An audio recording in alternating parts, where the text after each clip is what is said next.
Oke, bismillahirrahmanirrahim. Assalamualaikum warahmatullahi wabarakatuh. Selamat pagi teman-teman semuanya. Untuk pertemuan ketiga kali ini kita akan membahas tentang frasa dan klausa, understanding phrases and clause. Jadi apa sih yang dimaksud dengan frasa dan Oke, frasa itu adalah sekelompok kata yang tidak terdapat subjek dan verbnya di dalamnya. Jadi bisa kita pahami bahwa frasa itu adalah sebuah penggalan kata, ya, penggalan dalam sebuah kalimat gitu. Dia tidak bisa berdiri utuh, tidak bisa berdiri sendiri karena tidak ada subjek dan verbnya. Karena dia ini adalah bagian dari kata gitu. Contohnya adalah in the garden. Nah, in the garden ini adalah sekumpulan kata, ya kan? Jadi kita tidak bisa mendefinisikan ini adalah sebuah kalimat utuh, tidak. Seperti running quickly with a smile. Ini ada beberapa kata yang tidak ada subjek dan verbnya, gitu. Nah, ini hanya sekelompok kumpulan kata yang memiliki makna yang sama, gitu. Jadi frasa ini intinya dia ini tidak bisa berdiri sendiri dan tidak bisa menjadi sebuah kalimat yang memiliki pemikiran yang utuh atau memiliki arti yang utuh gitu. Jadi membutuhkan informasi tambahan. Nah, untuk frasa sendiri tipe-tipenya ada beberapa, yakni ada 5 ya. Yang pertama adalah prepositional phrase, yang ini adalah sebuah frasa yang diawali oleh preposition. Itu seperti under the bridge. Nah, under ini kan adalah sebuah preposisi ya. Nah, kemudian ada participle. Nah, kalau participle berarti frasa itu diawali oleh participle, bisa past participle atau bisa present participle. Nah, di sini swimming in the pool ini kan termasuk present participle ya, dengan kata swimming in the pool. Nah, kemudian ada gerund. Nah, gerund ini frasanya diawali oleh kata kerja yang ada tambahan ing-nya, seperti reading book. Nah, ini dinamakan sebuah frasa tipe gerund. Kemudian ada infinitive. Kalau infinitive berarti frasa itu diawali oleh to infinitive. Nah, atau kata kerja bentuk dasar seperti write, karena diawali dengan kata to, berarti setelah to ini harus ada kalimat atau bentuk dasar dari kata kerja itu. Nah, kemudian ada noun, frasa yang diawali oleh kata benda atau noun. Contoh the old red house. Nah, ini. Nah, kemudian kita masuk ke klausa. Apa yang dimaksud dengan klausa? Nah, klausa ini adalah sekelompok kata yang terdiri dari subjek dan verb. Nah, it is the fundamental building block of a sentence. Gitu. Jadi bisa menjadi kalimat yang independen atau untuk menunjukkan sebuah arti yang utuh, atau dia bisa juga sebagai dependen. Artinya dia membutuhkan informasi tambahan supaya kalimatnya itu bisa dipahami. Gitu. Jadi klausa sendiri itu ada bisa dalam bentuk independen maupun dependen ya. Saya ulangi lagi, kalau dependen berarti setelah subjek dan verb itu masih membutuhkan informasi tambahan supaya memahamkan. Nah, kalau independen itu hanya terdiri subjek dan verbnya saja dia sudah paham. Maksudnya artinya itu sudah bisa dipahami gitu tanpa ada informasi tambahan. Nah, independent clause di sini contohnya adalah the dog barked. Gitu.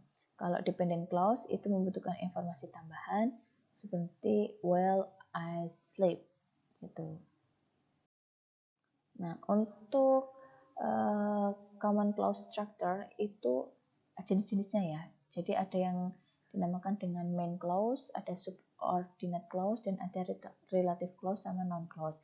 Kalau main clause berarti ini seperti induk kalimat, terdiri dari subjek dan verb. Gitu kan. Contoh the cat sleeps. Nah, the cat ini sebagai subjek, sleep ini sebagai verb. Nah, subordinate clause itu bisa diartikan sebagai kayak anak kalimat gitu.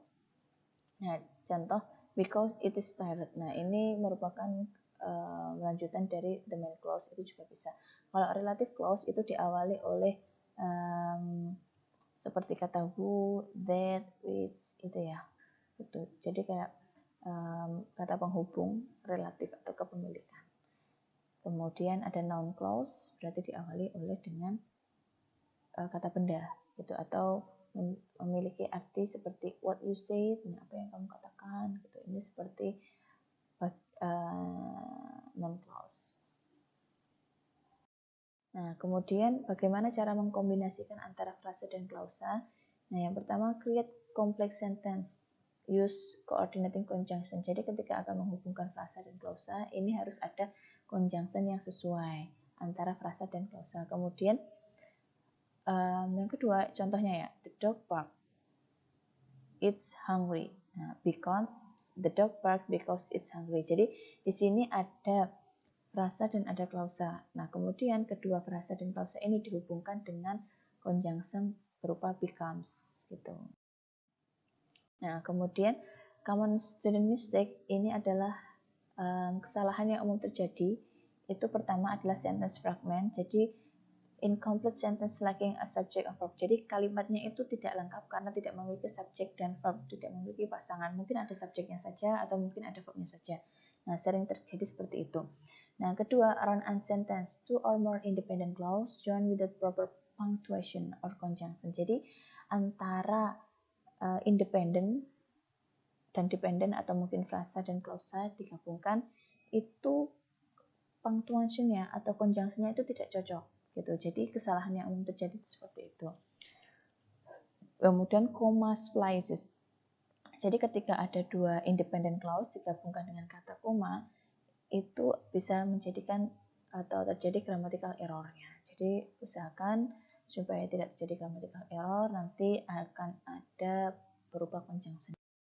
Gitu. Nah, bagaimana caranya? Practice identification. Jadi kita berlatih untuk mengidentifikasi suatu kalimat itu. Kita mencoba untuk mengidentifikasi mana frasa, kemudian mana klausa dalam sebuah struktur kalimat. Dengan seperti itu nanti kita akan bisa memahami grammatical error yang ada di sebuah kalimat gitu. Nah, kemudian recognize common grammatical structure to improve your identification skill. Jadi dari sini kita mencoba untuk mengenali struktur grammar yang mungkin itu salah atau mungkin dengan kita terbiasa mengidentifikasi mana frasa, mana klausa, nanti kita akan mudah untuk meningkatkan skill kita, terutama untuk mengidentifikasi struktur dari grammar itu sendiri. Nah, terakhir ini adalah understanding phrase and clause is crucial for writing. Jadi seseorang itu nanti akan bisa menulis bahasa Inggris ketika mereka memahami frasa itu seperti apa, klausa itu seperti apa gitu. Nah, dengan cara membiasakan untuk berlatih. Jadi teman-teman semuanya silakan setelah ini nanti berlatih. PR-nya adalah menuliskan contoh frasa dan klausa di kolom